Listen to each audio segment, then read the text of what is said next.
So I had that video created about 14 months ago. This is the first time I ever got to play it publicly. So how did it go? Was it okay? It's kind of fun, short, upbeat. For those that don't know us, we represent Elite Real Estate Systems. It's a coaching organization, modern coaching for the modern agent. And we have a lot of other businesses as well. So they gave me 30 minutes today. My goal in this 30 minutes is to get through it in about 24 minutes and give you guys 6 minutes of Q&A. So be thinking throughout the entire presentation, anything you want to challenge or any follow-up questions, I'm going to try to build in time so that we can go through some questions at the end. I'm very grateful first and foremost to Boomtown for having us out here today. This is our 10th year that we've been at Boomtown Unite.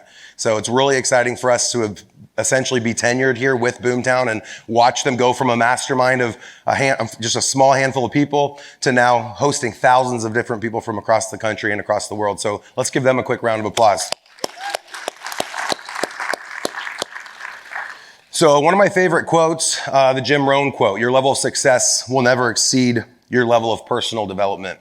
I get asked a lot of times, how did you get to where you are today? And a lot of times I tell people they don't want to know the answer. So anyone in the room that succeeded at a high level, and this could be in sports or business or personal relationships or health, you know what you had to put in to get to where you are. But other people don't know. And they make excuses as to why you were successful. And so today, I'm going to share with you somewhat of a roadmap that helped us get to where we are. And I'm going to share first where we came from. So 2006, I got licensed. I sold real estate as an individual agent, full-time for about 5 years. Who in the room right now is selling full-time? Handful of you. Who here is not selling at all? Who here doesn't want to ever have to sell another house if they could choose not to? So what's unique about our coaching and what's unique about my presentation today is that my goal is to teach people to have the ability to not have to sell if they don't want to. A lot of coaching teaches people how to go get a listing, how to win on multiple offers. We don't teach anyone anything like that. Our goal is to teach people to do those things. And so it's just a higher level, in my opinion, of business mindset and entrepreneurship. And so in 2011, I had sold full-time just like those that raised their hand, working 70 hours a week, sacrificing way too much, missing way too many birthdays, family events, etc. And so in 2011, with the help of Kevin McGowan, my operations manager, and Andy Cuney, my success manager, we started researching top CRMs and landed on Boomtown. So September of 2011, we launched our Boomtown platform. From 2011 to 2017, we went from 70 unit sales per year to over 700 unit sales per year, making us one of the fastest growing real estate teams in history. I don't know of anyone that's grown faster in units of residential deals. If you know someone, come meet me afterwards. I'll give you a $100 gift card to the restaurant of your choice. Because I keep saying it, I just want to keep validating that I'm not lying.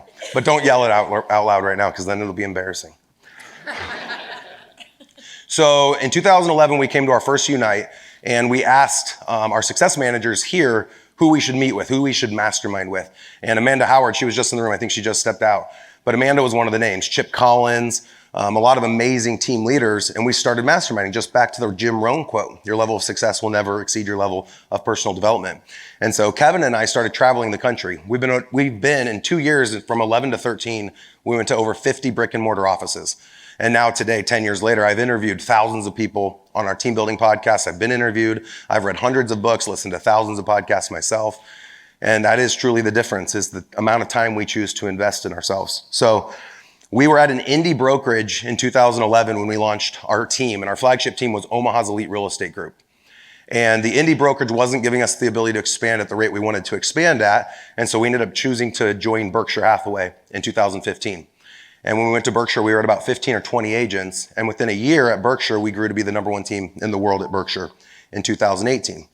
And Gary Keller caught wind of a lot of our successes with our coaching company and our podcast, and of course, the growth of our real estate team, and started talking to me in 2019 and our entire organization. And so in 2020, right amidst the pandemic, February 1st, we launched a Keller Williams brokerage with about 25 agents. And today, about 14 months later, we have over 150 agents. We've already expanded into 7 cities. And our goal, as far as where we're going in the future, is to be in the top 2 cities of every state in the next 5 years. And I'll get into that here in a little bit and why our mindset is there. So we talk about the hybrid tech-powered office of the future. Built this office prior to the pandemic. We haven't had agent offices since 2015. Does anyone else in here have an office with no agent offices? Hands up. An office with no agent space, but there's an office. Okay, not a lot of you. So what I believe the future to be is that you have a place where people can come together to mastermind, come together for training. You can have your clients come to an office. So this is our, let me see the next slide. So this is the client-facing side. So when you walk in, this is in Omaha, Nebraska. It's 10,000 square feet. Half of it, about 4,500 square feet, is built for clients. A nice big reception area. You have a director of first impressions who welcomes them to the office, gives them a menu of drinks and food that they can select from, seats them in a conference room that's been reserved by the agent or the ancillary business. And then the person who greets them then calls or texts the person that they're meeting with. So it's a VIP experience for every person that comes in the office. And it's not just a real estate brokerage. A lot of times we think of our offices as real estate brokerage offices. It's a WeWork space. We pride ourselves on being a tech company in the business of coaching and consulting real estate businesses, including real estate, home warranty, home inspection. We have mortgage, title, insurance, investing. And so it's more than just the residential real estate transaction. And so the office has given us that space to be able to help assist the client in all of these things.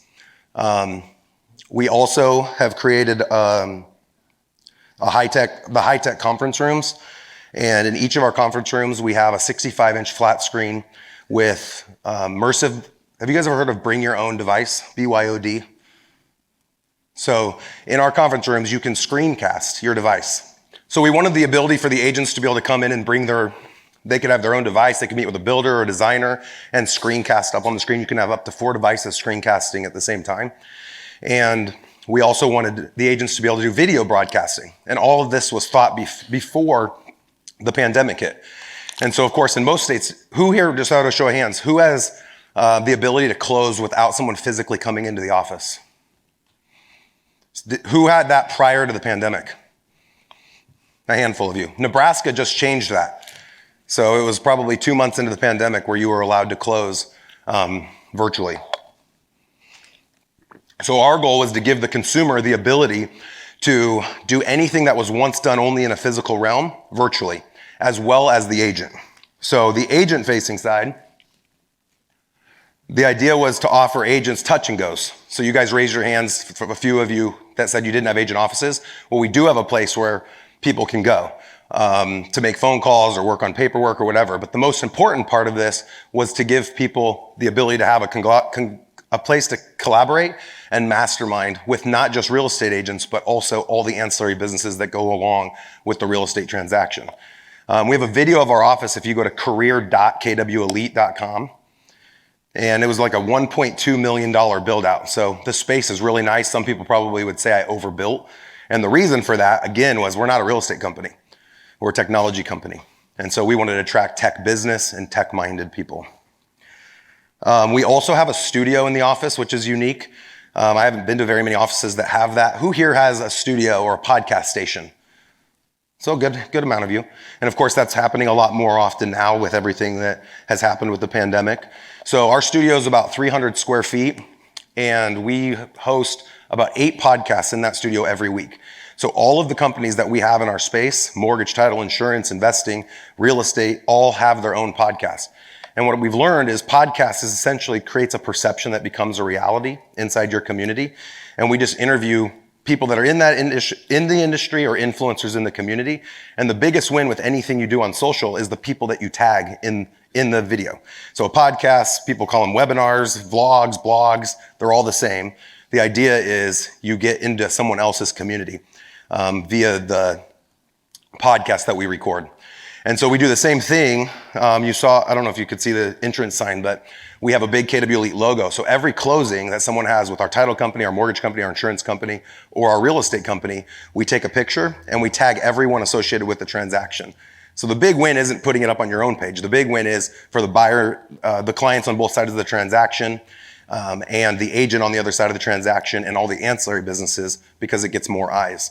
So this year, we expect to do over 2,000 transactions as a brokerage. Last year, we ended just a little over 1,000 transactions. And so I know we went from doing 70 deals to 700 as a team. We decided to launch the brokerage model amidst the pandemic, and now we're gonna close out about 2,000 sides.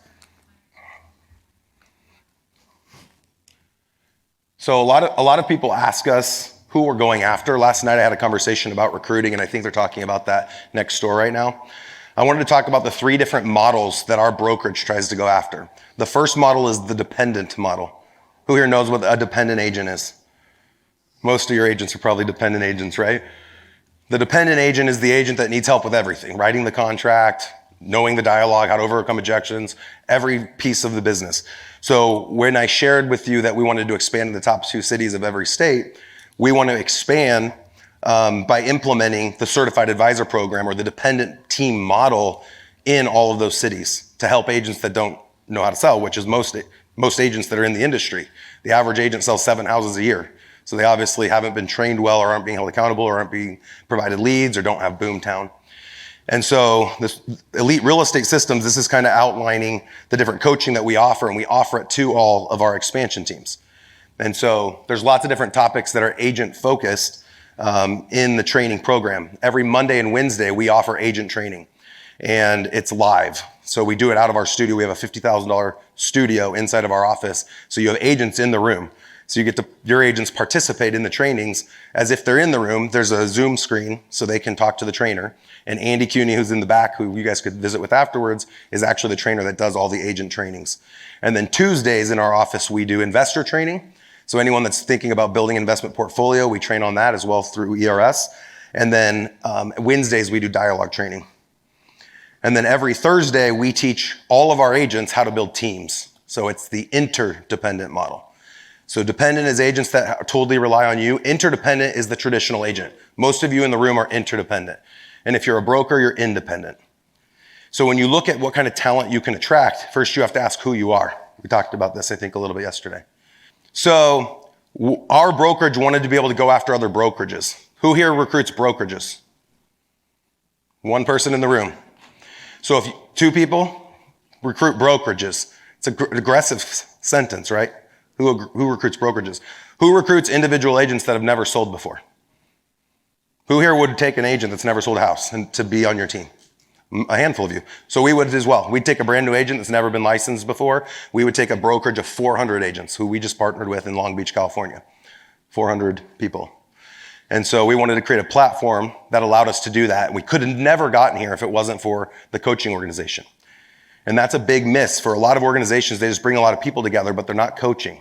They're not retaining by offering value, by building systems, by generating leads, by creating a space like the one we created, by teaching everyone in your organization to be just like you. True leaders serve their followers by giving them the ability to be just like them. And so it was important to us to truly live by that model, and that's what we're doing today. So that takes me to, it's not about the money, it's about being or becoming the best that you can be. Who here has read The Millionaire Real Estate Agent? Oh, a lot of you. So on the top right corner, Gary Keller has his quote. It's not about the money, it's about being. I like putting becoming, so I like to call Gary out on that. Becoming is more of an action or a verb, so that you have to actually physically go do something to change yourself. Because the only way we've ever found that people succeed at a high level is if they change themselves, and then they change their actions, and then the results change. And so everything that we're doing right now in the real estate space, and a lot of which we're doing for free, like the podcast, like speaking events like this, is to change the way that people think. And the message that I share isn't necessarily a message for everyone. But for those that get it, and those that are looking at the trends that are happening in the market right now, I think that they're paying attention and wanting to be ready for the shift. And so my belief is that the real estate commission is going to continue to be challenged. Does anyone in the room think the commission's going to go up? Nobody? Who's getting 7% right now? What market are you in? One person. Where? Andy, add that to our list of expansion locations. So we're getting 6, maybe 5. I know there's people at 4. I believe it's going to keep going down. And I believe big tech companies like Zillow are going to continue to push our rates down. And that's fine. It's nothing against Zillow. This is the way that the world is working. This is the transition that we're all going to experience together. And not very many people are going to be there when the dust settles. I believe there will be two types of agents when the dust settles. There will be employee agents. So they'll be working for Zillow or Redfin or whatever other organizations decide to have an employment plan. And then there will be hybrid agents or agent advisors is what I call them. And an agent advisor is more than just a person that helps someone buy or sell a house. That's very interesting. She's staring right at me, just do. Nice job. Beautiful mind. So the agent advisor role, one idea behind this is interest rates were at a historic low the last 12 months.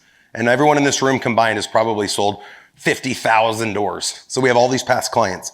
By a show of hands, and don't lie, who here reached out to all of their past clients via an email, text, or call to check in with them to make sure that they locked in at a historic low interest rate and refied their loans? Show of hands, who did that? Seriously? Is that not pathetic? Like, don't take offense to this because you're not different than most groups, but we say you're family. I treat my clients like family, and you just screwed your clients out of $500,000, depending on the price point of their house. You guys get that, right? If someone's at a 5.75% loan from the house you sold them 4 years ago, and rates were just at 2.75, you know how much money they just lost because you chose to not treat them like family because you treated them like a transaction. The dollar sign you got, and then you moved on.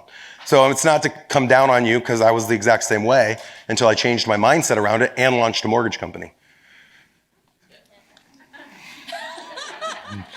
So you think about, I like to use movie theaters as the example. You think about a movie theater, you go in to see a movie, you buy your ticket. I've been told movie theaters don't make profit off the ticket, they make profit off the concessions. So the real estate transaction will be no different. The commission will go away. It's the loss leader. And they make their money off concessions, popcorn, nachos, smoothies. And what are those popcorn, nachos, and smoothies? I've said it several times.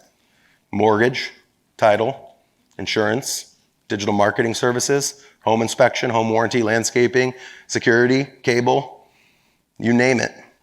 And the whole play, the biggest asset that you have is your database that you didn't reach out to in the last 12 months to let people know interest rates went down to 2.75%. That's your business value. It's not what you sold last year. People think that's how you evaluate a real estate business. I made $700,000 last year, so my business is worth 700 times 5, 3.5 million. That's not how it works, because if you aren't there, for most of you, you probably won't sell that much business again. But where the value is in the database, especially if you know your conversion ratios inside of your database. So I think that covers most of what I wanted to talk about. It's a lot to take in, and it's pretty high level. And that's how I want to speak. I'm not speaking to someone that wants to go sell 20 houses, so I hope I don't offend anyone with the message. I want to speak to the future of the industry and how to protect ourselves and our livelihoods. I'm in the real estate business. We're going to sell 2,000 doors. That's important to me. But what's more important is that when the shift occurs, we don't go out of business like a lot of other companies have, like the Blockbusters of the world. Who here wants to be a Blockbuster? And so when agents come to me and they'll say, hey, Jeff, what lead gen strategy should I start implementing? And they're selling 12 houses a year. Honestly, all I'm hearing is, how do I stack VHS tapes at Blockbuster? The new release VHS tapes is what you're asking me to teach you. Do you guys get that? Do you see that? And there's people that disagree. Who disagrees with me? The commission's always going to be 5%. No one wants to challenge it. Someone's got to disagree. Nobody disagrees. They're like scared. I'm going to call them out. Well, for those that do, come talk to me afterwards, because I'd love to understand why you think commission will stay high. I do believe agents are worth it. I argue with my brother all the time, who's a FSBO guy, and I try to validate to him the value of an agent, a good agent. And of course, we know there's lots that aren't, but there are a lot that are, and I 100% believe in it. But I don't believe that how great we are is going to outweigh the messaging that the consumer is going to receive from big tech companies like a Zillow. And so someone's going to say, well, why would I pay Joe 6% when I can go hire Zillow for $500 or for free? What if Zillow doesn't charge a commission? How does Zillow make money? Concessions. Did you guys hear? Concessions. Does Zillow have mortgage? Does Keller Williams have mortgage? Think about, does the brokerage you're at have mortgage? Does the brokerage you're at have insurance? Property casualty, life, term, health? Does the brokerage you're at have title? Do they have all the other businesses like landscaping companies and roofing companies? If they do, that's great. They should. If they don't, they won't survive the shift. So our vision of the future was that to survive, you have to create a concession stand. I hate the analogy at this point, but you have to create ancillary businesses that are going to help provide you profit. And so in all of our expansion efforts, those expansion teams create a huge value for the dependent agent model, but it's also to get our mortgage company and our insurance company and our investment company and our digital marketing company on the ground in those locations. So let's open it up. I promised you guys 5 minutes of Q&A. That's the message today. I really appreciate you guys being here. This is my favorite topic to talk about, and it was fun just to kind of ideate. I planned nothing. This had a few slides, but I really just wanted to spend my time on stage, challenging the traditional mindset. And I'm going to go really fast. Anyone that has a question, you have to record it? All right, go fast then. And the last thing, we have a bunch of free giveaways for you guys. If you go out to erslovesboomtown.com, we've got our business plan for free. We have tons of free stuff. So you can access the podcast from there, upcoming events. We do a big event virtually, I believe in July. And then we have an in-person in September. So we would love for you guys to come out to one of the events that we host. And we host events for people that want to not sell real estate and build real estate businesses. We don't have any events other than our weekly coaching that we offer to our brokerage and our coaching clients. We don't host any events teaching agents how to sell real estate. It's all teaching you not to sell real estate. All right, rock it out fast as you want to go. Good morning. Would you talk a little bit about the process you used to build your concession stand? Did you acquire companies? Did you start from scratch? And what financial input? How much equity do you have? We cover that in coaching. Well, that's great. I'm also a coach. So there's three ways to partner and generate revenue. And I didn't know this till 2011 when Boomtown was trying to get me to pay $1,400 a month, whatever it was then. And the person selling me said, you don't have to pay. You can create marketing service agreements. Now RESPA said you can't do, it's not called a marketing service agreement. It's like what is it now? Thank you, strategic partnership. And so we did that from the beginning. So there's three ways to partner. You start off with a vendor list. Vendor list is someone pays you $100 a month to be on your little resources list, right? And that's the least amount of juice on that squeeze. It's not worth it, in my opinion. The second best is to be a strategic partner. And we went to 2 mortgage companies. We went to title, home inspection, home warranty, and we were able to generate about an additional $2,000 a month. In 2011, when I was only selling 70 homes, once we got up to 700 homes, we were getting about $12,000 a month. And that's what we're getting right now. And then the best way is to start owning the businesses. So we track everything. So every deal we ever did, we tracked it so that we knew who we needed to go to ask for equity, and or we wanted to know how much of the business we could control. So if you own a home inspection company and I'm bringing you 450 home inspections a year, I probably have an argument that I should have 10% ownership of someone's home inspection company. Or I start my own from scratch, but it's all about the who. All these businesses that I rattled off today, I own all of them. I run none of them. I have no title in any business. There's other people that are amazing, some of them of which are in the room, who run all the businesses for me. So no one wants to go down that rabbit hole of starting it yourself. But if you find the right person, a lot of times they'll quit their current job or company that they're running to partner with a big, strong real estate brokerage or team. Does that answer your question? And we do get into this in our coaching program. We actually haven't announced this formally, but one of the things we want to add, so we teach agents how to sell, we teach team leaders how to run teams, we teach brokers how to run brokerages, we teach investors how to invest, and soon, and this is the first time I've ever said this from stage, we're going to teach people to start mortgage companies and title companies and insurance companies and investment companies, because these are all the savers. And I think we're the only coaching company I know of that's talking about how to do this kind of stuff.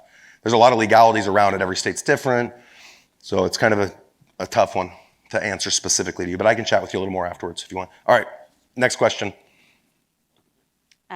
So if you were just knowing what you know now, if you were going back for a small brokerage, I'm a small independent, which ancillary service would you start first? This is a great question, and the way I answer it, it applies to everyone in the room.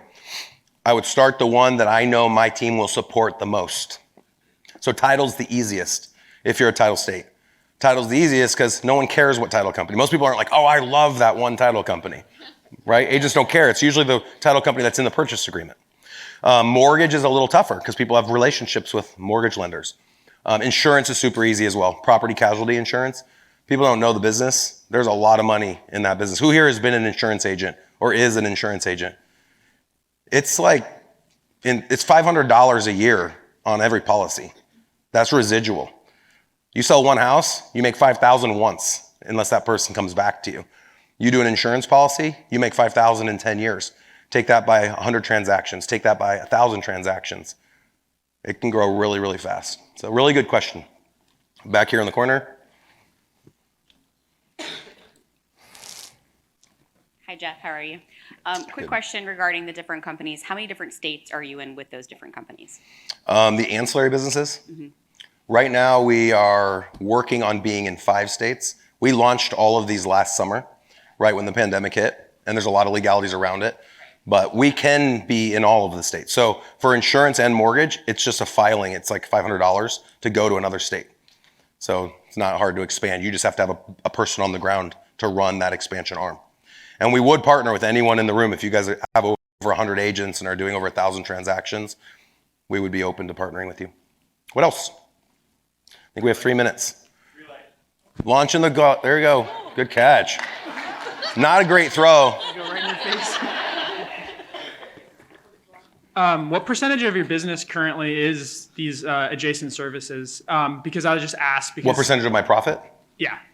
Because the reason I ask is because obviously Zillow has targeted, they said a couple years ago, 75% would be from a 75% mortgage attach rate on Zillow offers. And like right now it's, there's like a whole Mike Del Prete newsletter that came out. It's 1%. And it's like Spencer Raskoff's like, oh, we're going to do 75%. And they changed their aspirations to 33% now.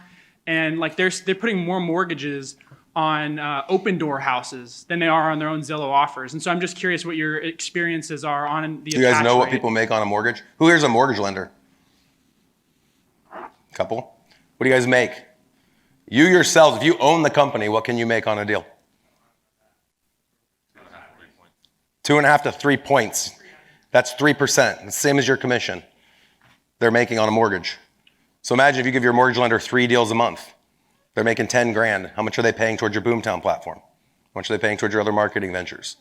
Why not keep the 10 grand yourself? Get your spouse to go get their mortgage license or insurance license. So mortgage is going to be number 1, where the most profit comes from. Insurance is second, but it's a long play. Takes 10 years. Title has saved my butt last year.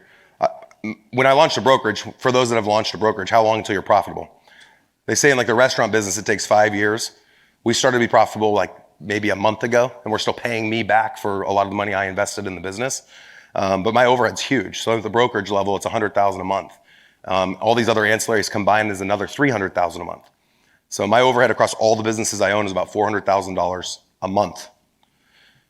What's the current breakdown for that part of your business for these adjacent services? What do you mean breakdown?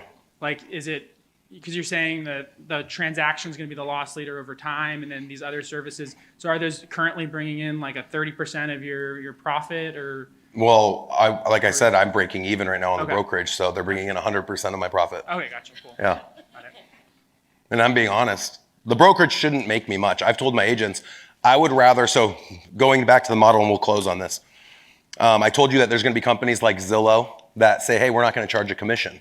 And how do you compete against that? How about a real estate office that says, hey, we're not going to take a commission? We're going to play them at their own game. My goal in my office, I have 150 agents that pay us a $25,000 a year cap. We've told them it's our number 1 goal right now when the ancillaries are firing on all cylinders, which I think will happen in the next 12 months. We're not going to take anything from the agent. It'll be free to be an agent in my office. Just like it's free for you to use Google products. Just like it's free for you to use Facebook. Think about it. Have you guys watched The Social Dilemma? That's a homework assignment for everyone if you haven't. That's what this industry will end up doing. Agents won't have to pay anything to their broker because the broker will learn how to make money in the ancillaries, just like Zillow and some of the other big tech companies. You guys, that's time. Thank you. Did you enjoy this? Appreciate you guys being here today. We have a few ERS people in the back. If anyone has any questions for me and or anyone else, feel free to step outside and we can chat as much as you want. Thanks again.